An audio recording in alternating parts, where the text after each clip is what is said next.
And Rick, we are sitting here in a very, very famous courtroom approaching the 100th anniversary of the famous Scopes trial. I'm just kind of curious, we'll get more into your role, your involvement, your fascination, but as you're sitting in this courtroom, what sort of feelings or impressions or thoughts are going through your head? Well, I think you're sitting in living history. There's a line from the Indiana Jones and the Raiders of the Lost Ark where he's about to blow up the ark, and Belloc says to him, go ahead, Indy, blow it back to God. He said, you and I are just passing through time, but this is history. And that's what you have in this room. I think if you sit in here silently and close your eyes, sometimes you can actually hear the words of Brian and Darrow still bouncing off the walls. That's why this is the Battle of the Titans, the Clash of the Titans, is why this is referred to as the world's most famous trial. And I think the world's most famous courtroom. So I have a real feeling when you're here that you're a part of history and a part of bringing it back to life. Why is it so significant, do you think? There are many people who don't know anything about it.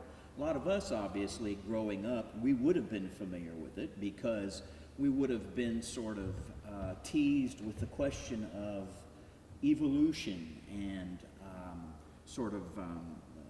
the creation story versus evolution. We know that, but a lot of people don't know about it. Why should we care? Why is this important? Well, many people try to boil it down to the simple argument of creation versus evolution, or very simply, did God create man, or did man create God? That's the very broad debate that took place in here. But the reason it's alive today is the actual arguments that took place on a day-to-day basis are still unsettled today. What are the rights of parents? What is their role in public education? Oh, we can't limit academic freedom. We can't impede freedom of speech. Those are the arguments that actually took place. Brian said the people of Tennessee have the right to pass this law. They have the right to know that when they send their children to the universities and normals, they'll return home with the same values. Darrow said that's absurd. You're marching us back to the 16th century when bigots lighted fires to burn men who dared to bring any culture, enlightenment, and intelligence. And then Dudley Field Malone steps up and says, the truth does not need the government. The truth does not need Mr. Bryan. We do not fear the truth. Do not bar the doors of education. Let the children learn both. So we're still having those core arguments today, 100 years later. They're not settled. The passions are just as strong today, and that's what keeps this trial alive, and why we feel it's important to tell our history, our story, because too often most people, what they remember of this trial is the movie Inherit the Wind, which is a very fictionalized account of the events that took place here. Lawrence and Lee, when they wrote the play in '55, they were after Senator Joe McCarthy and his red listing. And in fact, the screenwriter for the movie Inherit the Wind was red listed, and in the original credits had to use a pseudonym. So many people relate that as a historical account of what occurred here, and nothing like that occurred here. And most people don't realize that the movie actually debuted in Dayton. So the people of Dayton said, Hollywood's coming. They promised to make a movie about the trial. They went and found John Scopes. They had a parade. They gave him a key to the city, and then sat down and watched Inherit the Wind. And as Eloise Reed said to Stanley Kramer at the time, I didn't like your movie. I didn't like it at all. Dayton was nothing like that. What actually happened during those days is each morning these people would gather in this courtroom at 9 o'clock. They would take their respective side, the prosecution, the defense. They would argue their positions with all the passion they could muster. But at 4 o'clock, court ended. At 4 o'clock, they went down to the Aqua Hotel. They had dinner in the dining hall together. They were civil. They were respectful. John Scopes was not ripped from the classroom. He was politely coerced into volunteering for the role. No one was burned in effigy.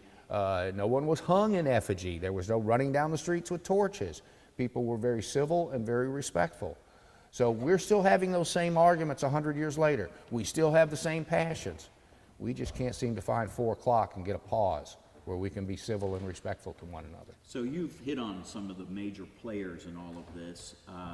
The three most famous probably are John Scopes, who was the teacher, who was put on trial, allegedly for violating this state law. Then you had Clarence Darrow, who was going to represent him, who came down from what, Chicago, New York? Okay. And then you've got arguably a more famous man, William Jennings Bryan, who had run for President of the United States, was well-loved, well-known across the United States. Tell us a little bit about each of those three men, and were any of them heroes or any of them villains? I think both played both roles depending on the crowd. Certainly in this crowd, Bryan was the hero, the great orator, and since he had lobbied for the anti-evolution statutes and so forth, he was of the more fundamentalist persuasion.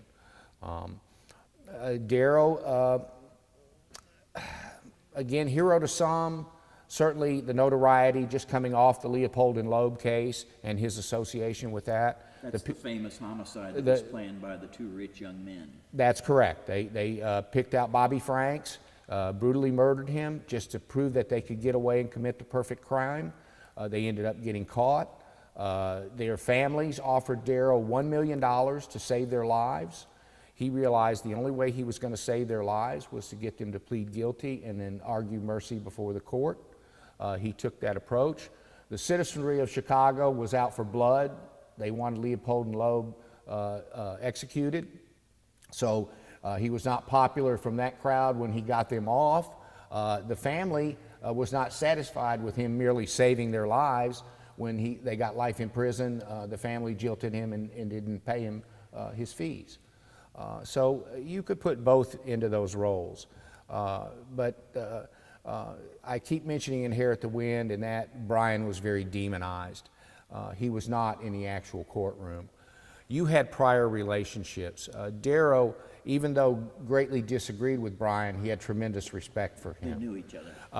Darrow, when Bryan was nominated from the floor in '96 following his Cross of Gold speech, Darrow actually joined the campaign and campaigned for Bryan, but they had drifted apart over the years. There's actually a relationship between Bryan and John Scopes. Bryan was born in Salem, Illinois. John Scopes graduated high school in Salem, Illinois, and Bryan was the commencement speaker at Scopes' high school graduation. Interesting. Then you had Dudley Field Malone, who was with the defense and a member of the ACLU, who had actually been Bryan's Undersecretary of State when Bryan was Secretary of State under the Wilson administration. So you had some interconnections here.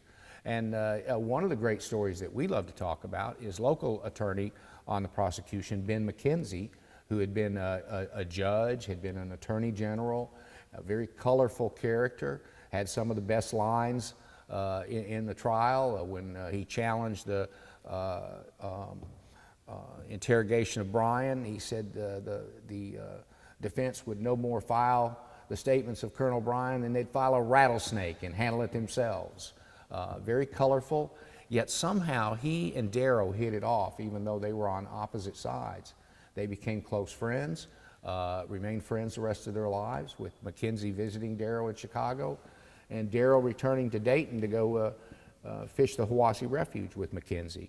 It's said that each evening after court, the two would leave the courthouse, go across the street to McKenzie's office, where McKenzie would have a bottle of gin driven in by taxi from Chattanooga. And it was the height of Prohibition. That's right, 1925. Yes. Darrow said the only reason he drank was they made it illegal. John Scopes was a quiet, unassuming man. He was a first-year teacher. He was very versed on the subject because he had been a student at the University of Kentucky, and Tennessee was not the first state to consider an anti-evolution statute. They tried passing it in Kentucky in '23, and it failed to pass. But that was because the University of Kentucky, and particularly the law school, was heavily active in lobbying against it. So Scopes, as a student, was versed on the subject, and although he never formally taught evolution, as he agreed to be tried for, one of the students that testified against him, Harold Shelton, went to his grave saying the only thing we talked about that week Mr. Scopes was in class was football plays. But nonetheless, it was noted that Mr. Scopes was, shall we say, of the evolutionist vein, and he did discuss that with students. So he did have an opinion, he did have a position. But when he was asked to stand for the case, he said, well, if you can prove I taught it, I'm willing to stand for the case. And in fact, Darrow became so concerned about this that when he realized there was some question, he got the two key boys that would testify, Howard Morgan and Harold Shelton, and got them together with Mr. Scopes and had Mr. Scopes go over the lesson. Do you know that today, if we had any kind of a trial, there would have been months of preparation, months of exchanging paperwork, rulings, motions, you name it. Probably the trial would have been delayed. Was there any preparation for this trial? Did Darrow have any kind of preparation? Well, it did happen very rapidly. You know, the ad came out on May 4th. That's when Rappoyer saw it, went to Robinson. That's where it all began, and Rappoyer filed the initial complaint, and then it was transferred to Walter White, chairman of the school board, superintendent of the schools. And so he was the official prosecutor. But it did happen very hurriedly. John Scopes did go to New York into the offices of the ACLU. There's one very good picture of him with the attorneys, with Darrow, and sort of their first formal meeting. And I think that actually really didn't take place until July, end of June, around the last of June. So yeah, they put it together in 6 weeks. So it was done rather hurriedly, and even the judge in the case was made it unusual because he was very open to letting every participant speak. Had it not been for Ralston, Brian may have never taken a stand. So Ralston was a bit different as a judge, and most judges, yes, he was a circuit court judge, went from South Middle Tennessee, just above Chattanooga. Ray County still part of the circuit district that Ralston represented. I don't know how many judges there were back then. Now it's a three judge district. Four judges actually cover the district now. But yes, and Ralston was up for re-election the year of the trial. He was not re-elected. He blamed it on poor publicity about the trial. He was in, I think, Winchester originally. He moved to South Pittsburgh, opened a law practice there, and lived the rest of his life as an attorney. Built a library, did a number of things in South Pittsburgh for the good of the community. But again, he was kind of a different judge in how he ran his court, and so there's so many factors that if you look into this that had to happen for, what's the saying, the sun, the moon, and the stars all to align just right. Rappoyer, being a New York born and raised, and having happened to be here at the time of the trial, working for the Dayton Coal and Iron Company. Again, he was the true instigator, saw the ad, went to Robinson. Robinson was chairman of the school board and proprietor of Robinson's Drugstore, and he marketed himself as the hustling druggist. So he saw it once Rappoyer pitched as an opportunity. So those things had to happen. And then you had John Scopes. The regular biology teacher was not willing to even discuss it, and when it was brought to everyone's attention that Scopes had in fact substituted for Ferguson for a week, possibly two, that made him a possible candidate. And but originally his plans were to go home to Paducah, Kentucky to visit his family and leave immediately when school ended. The fact that school had ended on Friday, May 1st, the fact that he had changed his mind and elected to stay over and was in town on Monday had to happen, or this trial might not have taken place. So let's be clear. potentially, am I hearing you say he was a substitute at a point with this class at which he may have introduced this topic? He was a substitute for approximately the last week or two. So it was after the Butler Act was signed into bill on March 21st. And so it was sometime in April. He, according to the study guide, was to do a semester review preparing for the final exam, which would have covered the chapter in reference. But as I said, his students were pretty adamant that they really talked about football plays. This would have been one class, a high school class. Yes. And Now understand this, and this is important for people to understand. Mm-hmm. High schools had only been in rural America for 20 or 25 years. Mm-hmm. The high school in Dayton opened in 1909.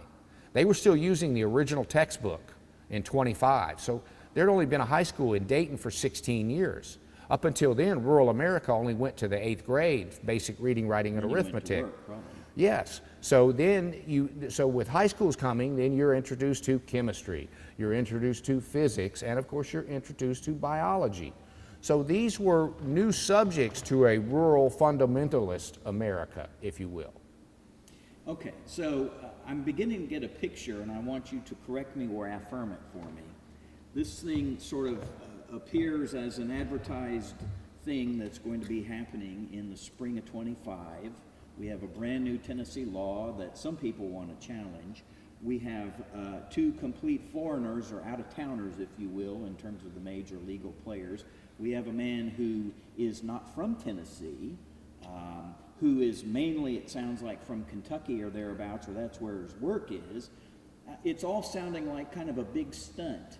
Tell me, if you will, how much of this was a stunt versus a challenge of philosophy or ideas? I think initially it was planned totally as a publicity stunt, as a tourism event. That was Rappelier's pitch. It will bring thousands of people to town, pre-depression recession, if you will. The coal mine was the largest employer. Rappelier was laying people off. He was concerned about the economy. So again, he saw it as an idea to create tourism, bring people to town, generate business, and Robinson totally bought into that concept. So that was their intent. When the news media descended, and unfavorably, mainly led by H.L. Mencken, Mencken is the one who named it the monkey trial. Famous muckraker. Yes, he said, if the South is the Bible Belt, Dayton must surely be the buckle. He referred to Daytonians as morons and gaping primates. He hated the South. He hated Methodists. He hated Bryan. He was a key instigator in trying to get Darrow to join the defense, to go after Bryan. Said, here's your chance. And Darrow had been carrying his 50-something unanswerable questions for about 2 years. He had written an article that was published in the Chicago Tribune, answering, if Eve was the first woman, where did Cain get his wife? All of those questions that he eventually got to ask Bryan during the trial. And then you have to realize how that was set up. The defense came in with a staff of expert witnesses, most of which were geologists. Their approach was to challenge Usher's timeline and the 6-day theory. And so, again, as Bryan said, he would rather study the Rock of Ages than the Age of Rocks. Well, that was the defense strategy. And when the court ruled on the second Friday that they would not allow the expert witnesses to testify, that the only question before the court was whether or not Mr. Scopes taught what the children said he taught, Darrow got very upset. And he spent the entire weekend, he knew at that moment he planned to call Bryan to the stand. He spent the entire weekend going over those questions, rehearsing for that examination. He had angered the court on Friday with his response to the judge when the judge ruled against the expert witnesses. the judge made a remark about it would make a mockery of the court, and Darrow quipped, "Well, they're often that, Your Honor," and the judge said, "I hope you don't mean that as a reflection upon the court," and Darrow quickly said, Your Honor has the right to hope." The judge spent the entire weekend stewing over that comment. On Monday morning, he found Darrow in contempt, fined him $5,000. In 1920, Huge fee. in 1925, you could buy a two-door Model T coupe for $225. Yeah, that's huge. So it was a huge fine. Darrow apologized to the court. The court withdrew the fine. Due to the temperatures, the crowding, and a number of reasons, that Monday the judge elected to move the court outside, and that's when Darrow called Bryan to the stand. So that actual testimony took place on the courthouse lawn in a crowd of somewhere between 2,000 and 3,000 people.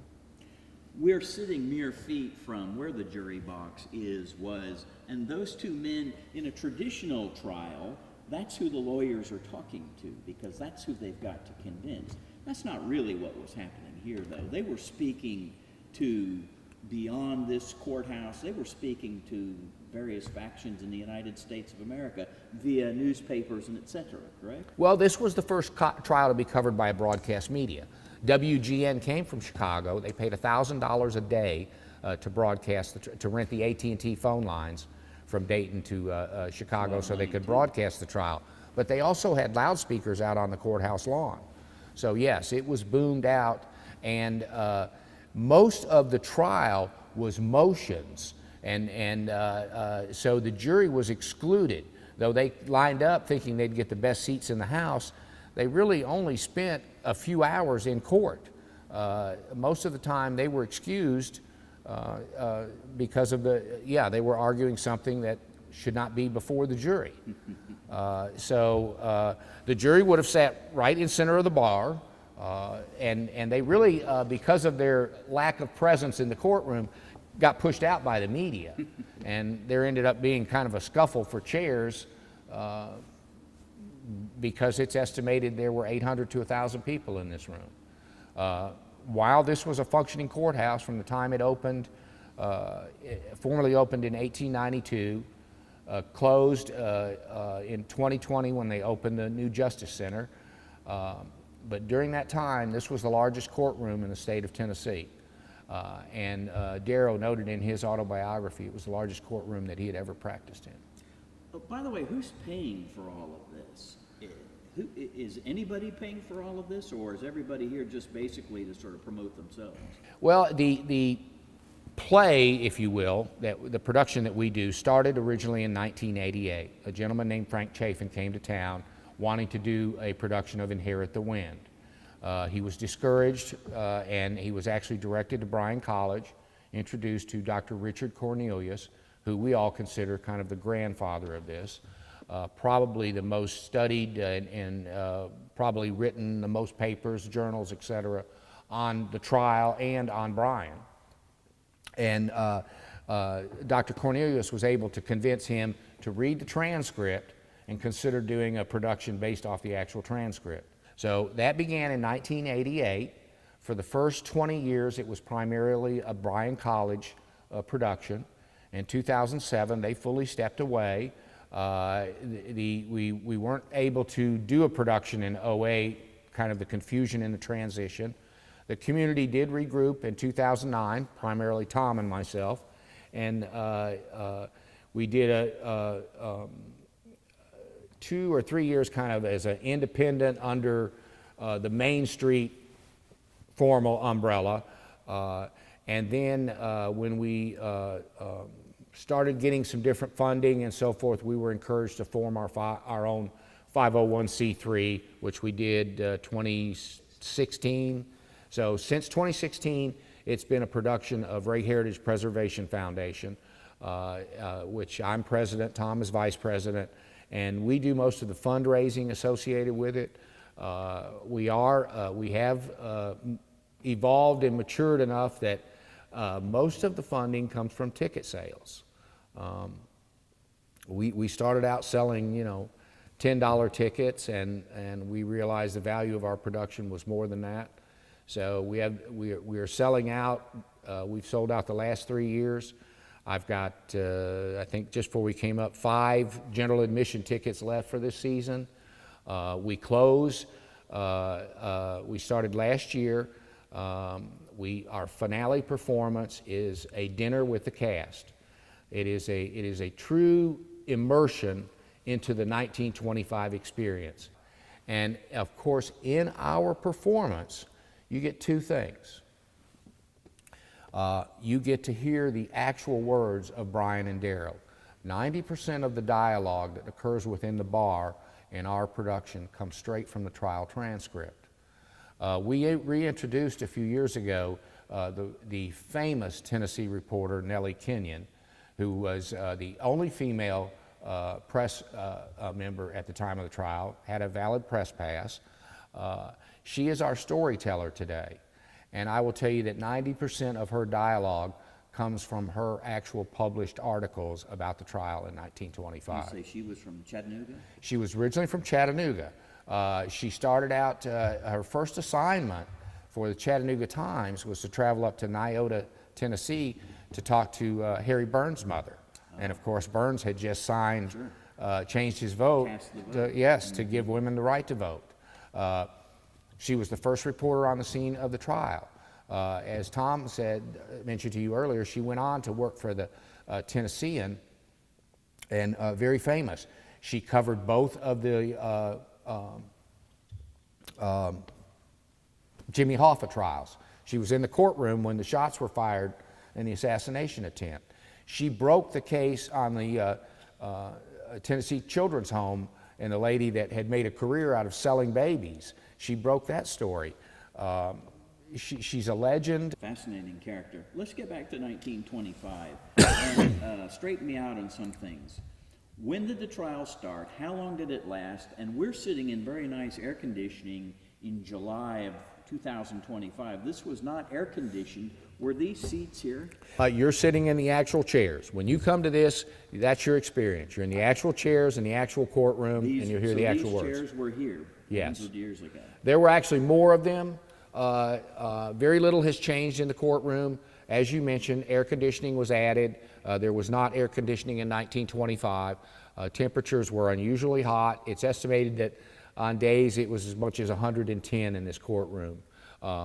And so, but the judge's bench, the court reporter, the lawyer tables, the jury chairs, the audience chairs have all been preserved.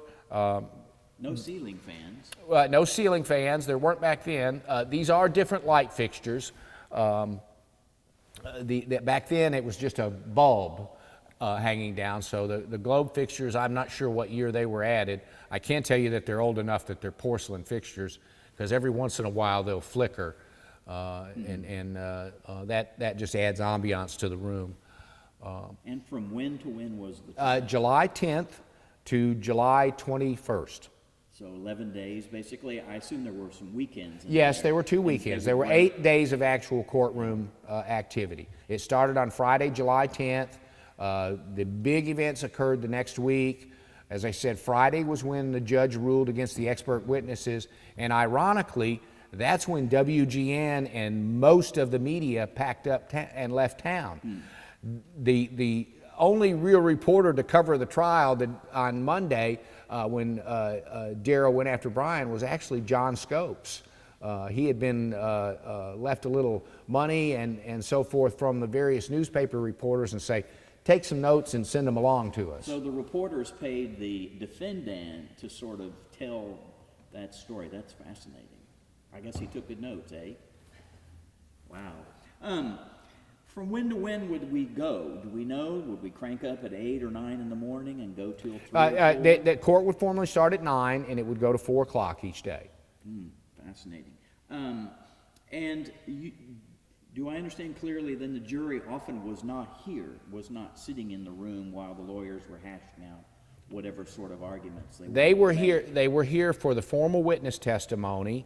That would have been Walter White, F.E. Robinson, and then Howard Morgan and Harold Shelton. Other than that, most of it was arguing motions, and so the judge was constantly excusing the jury. Now, in our production, we actually pull the jury from the audience, and so we don't make the audience get up and leave. So we have a little sign that we put up that says either the jury is in or the jury is out. So we do make the point in the dramatization that yes, the jury was in the courtroom only for a few hours out of the 8 days. A couple more questions, Rick. What do we know about the jury? Were they all from Dayton or Ray County? I assume they would have all been men. They would have all been men. No women. They would have all been men. And as a matter of fact, Nellie Kenyon struck up a friendship with Dudley Field Malone's wife, and they lobbied very heavily and wanted to know why Tennessee was still being archaic and only having men on the jury 6 years after the women got the vote. But yes, you would have to be a householder or a freeholder and a male to get on the jury. So they were all residents of Ray County. Darrell specifically went after, was trying to fill the jury with uneducated farmers, if you will. That was his intent. Again, realized that the defense did not want to win the case in Dayton. They wanted this to be a case to get all the way to the Supreme Court. Take it up, let it go up the, yes. up the line. And Darrell was actually very disappointed when Scopes was convicted. He was fined $100. The fine was imposed by the judge rather than the jury. Under Tennessee law, a judge cannot impose a fine greater than $50. So the Tennessee Supreme Court was up for, they were elected back then, and they were all up for re-election. The law was popular in the rural areas. They did not want to overturn the law. So they took the easy way out. They overturned the conviction on the minor technicality that the judge had improperly imposed the fine, referred the case back down to the Attorney General, Stewart, but had a little note that said, don't bring it back up again, and they let every AG in the state know they didn't want to see a case. And consequently, the law quietly stayed on the books until 1967, when its repeal was buried in some other legislation. Who paid the fine? Did John Scopes pay that fine? There is no record of anyone ever paying the fine. Newspaperman Brian himself offered to pay the fine, but there's no record that the fine was ever paid. So, I want to know what happened to our three major players. I want to know what happened to Scopes briefly, what happened to Darrow in his life, and then Brian. Let's start with him because this was about the last great moment in his life. He was soon to die. Brian was elated with a great victory he had had in this courtroom.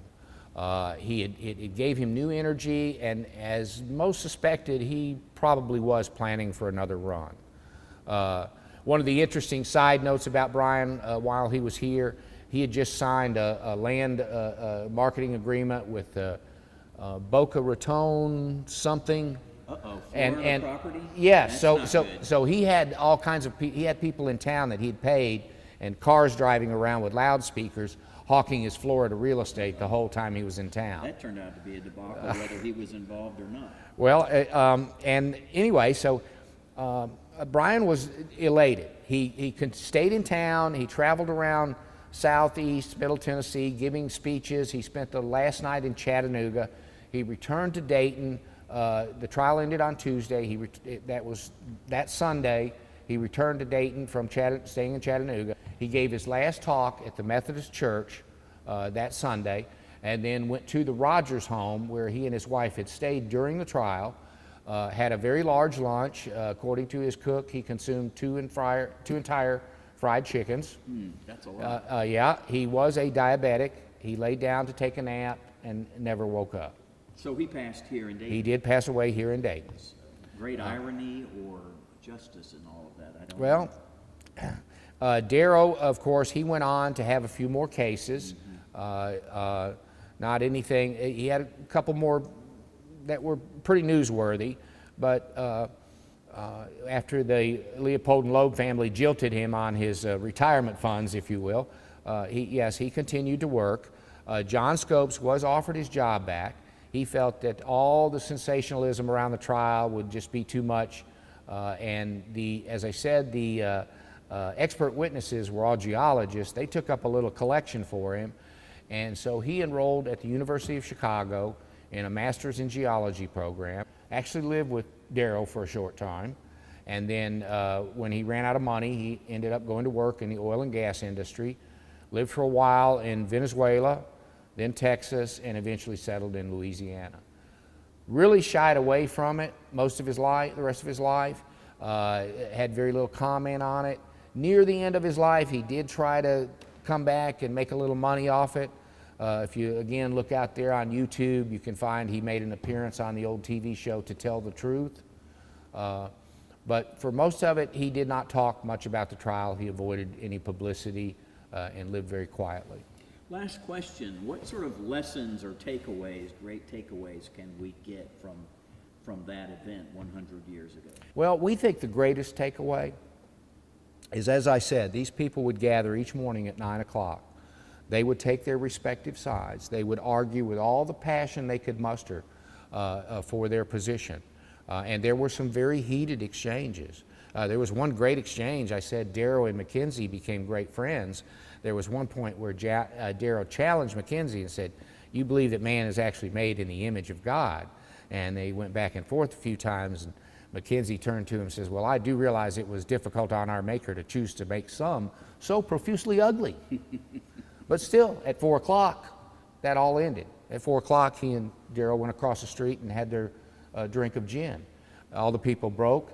They were civil, respectful, caught up on the baseball scores, what other events went on in the world, politely might have discussed the events of the day.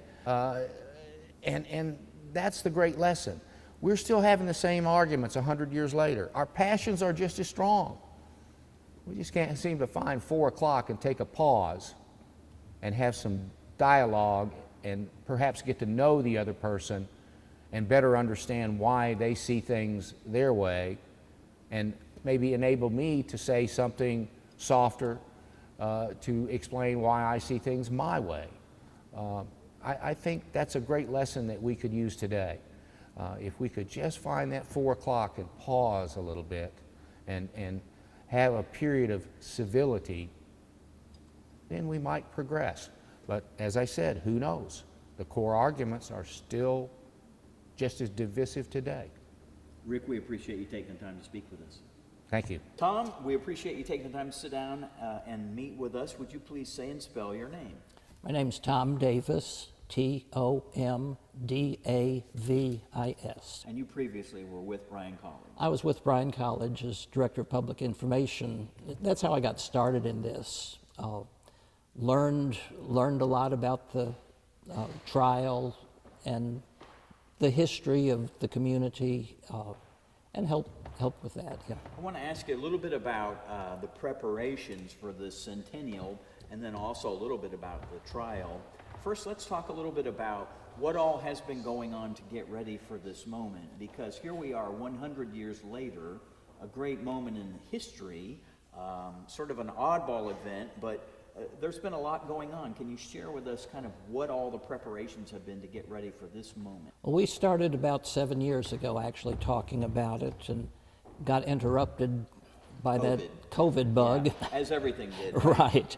But since then, getting a group together, we've worked, Ray Heritage Preservation Foundation has worked with Bryan College, the Ray County Historical Society, our economic and tourism folk, to put together a representation of what happened here in 1925.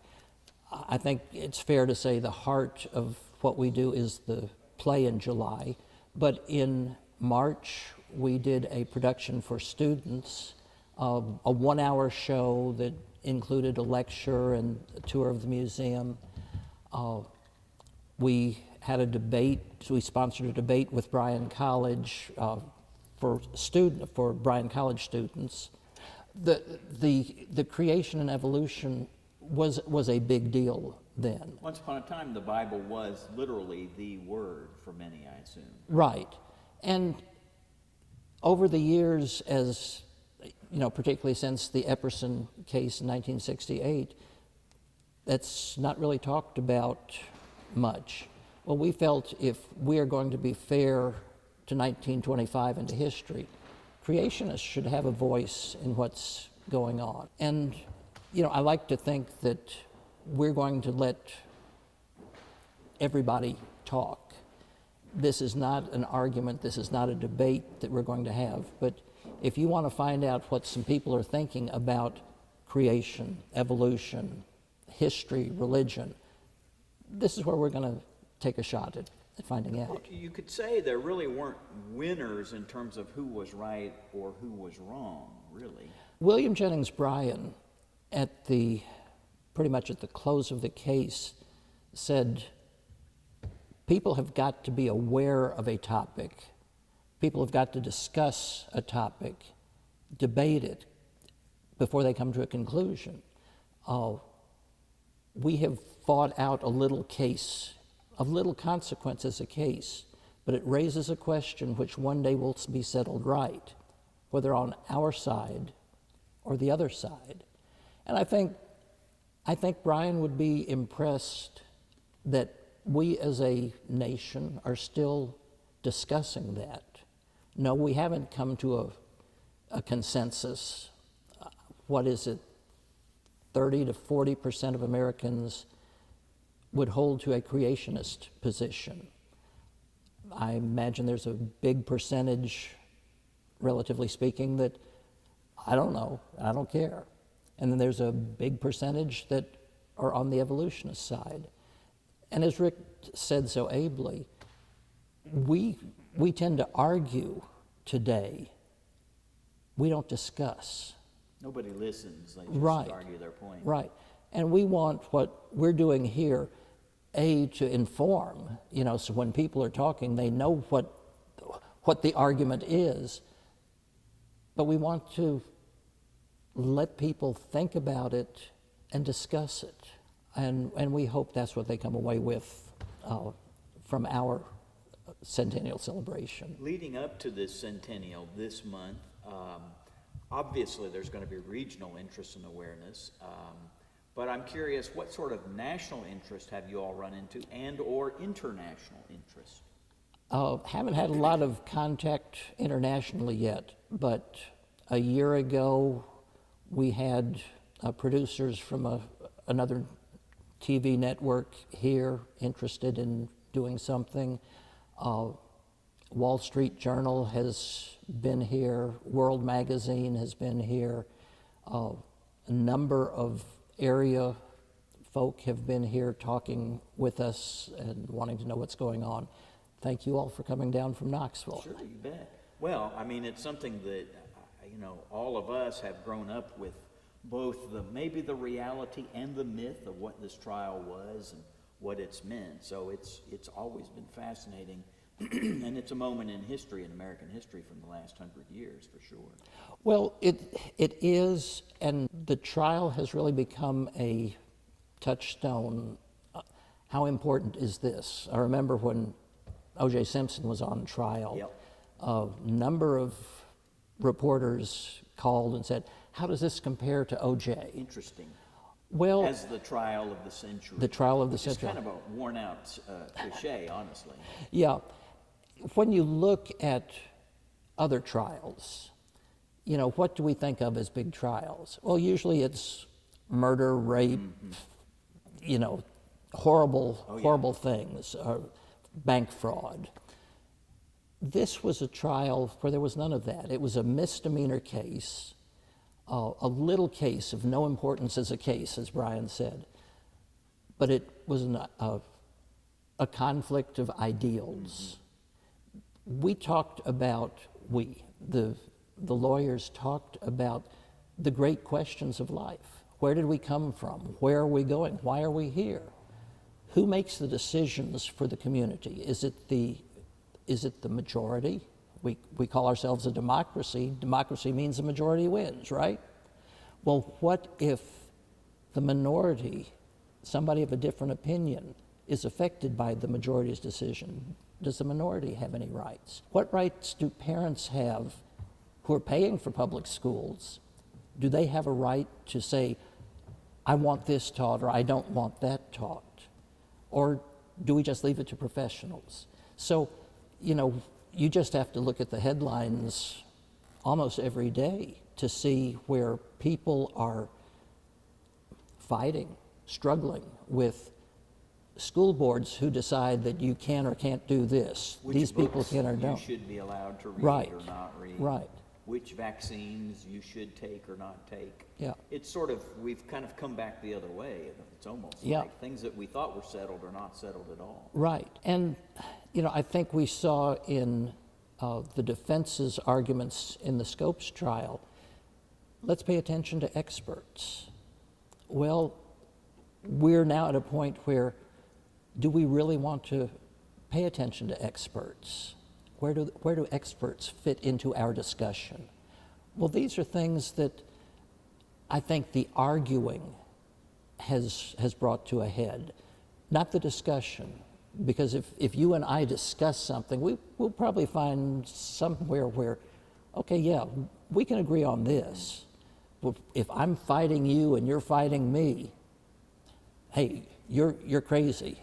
I don't want anything to do with you. And I think we're almost at that point or beyond in our civic discourse, which Getting is more- not very more civic. tribal, aren't we? Yeah, and that's not the way things need to be.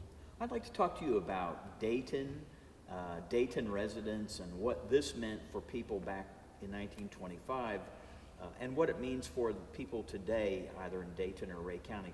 So let's talk about what, as you know it, what the significance of the trial would have been for people who lived here back then.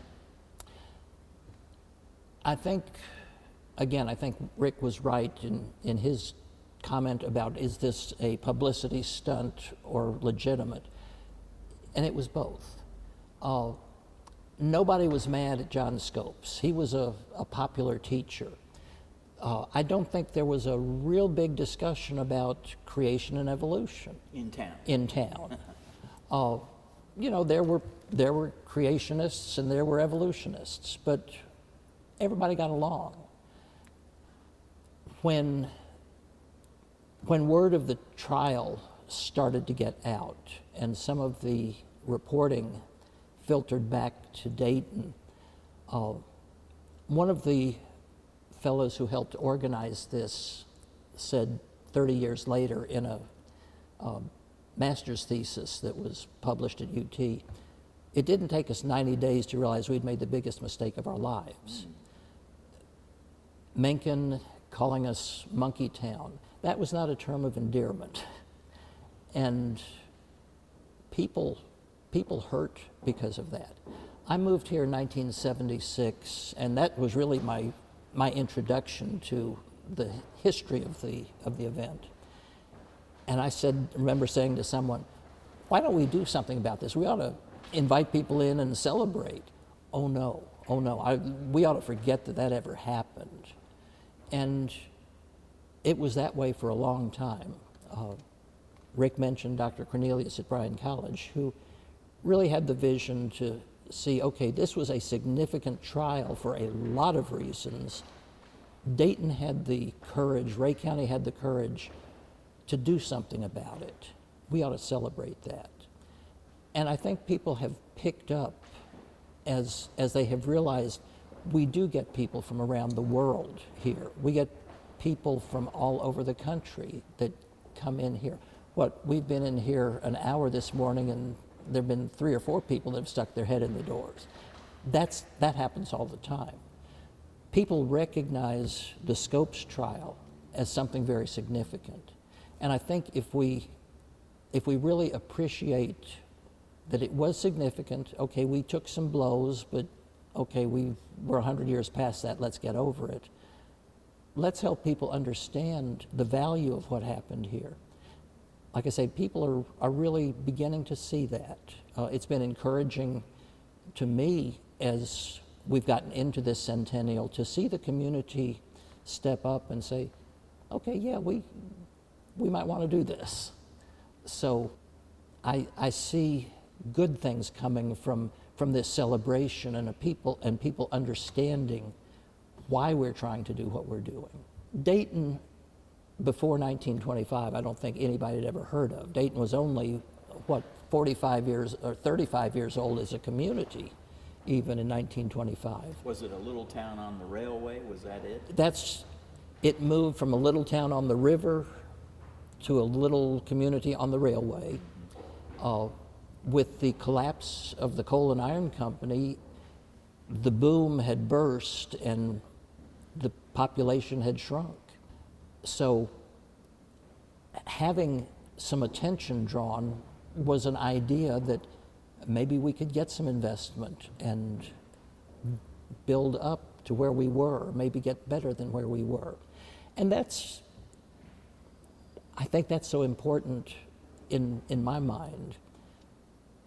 Big things can happen in little places. This was a little town. It started out as a little tiny misdemeanor case. But all of a sudden, the world was watching.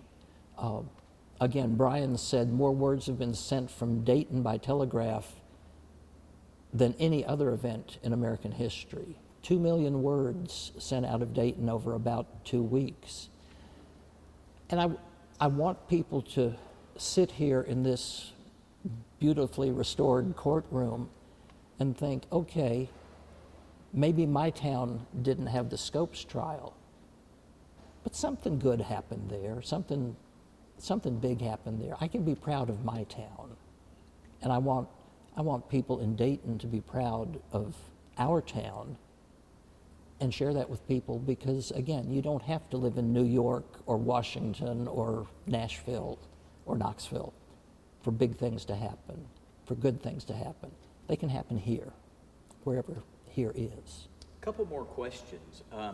Can you think of any sort of town that had any sort of an experience similar to this in the United States in terms of an event or something that sort of helped define the town, whether it was ready for that or not?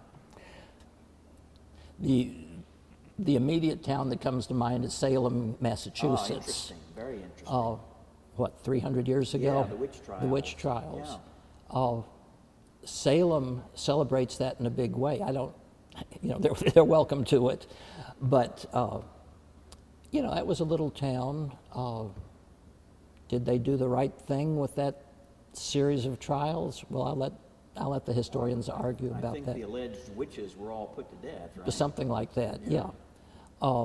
At least Mr. Scopes was not put to death. He was That's not put good. to death, yeah, and welcomed back with the key to the city 30 years later, 35 years later.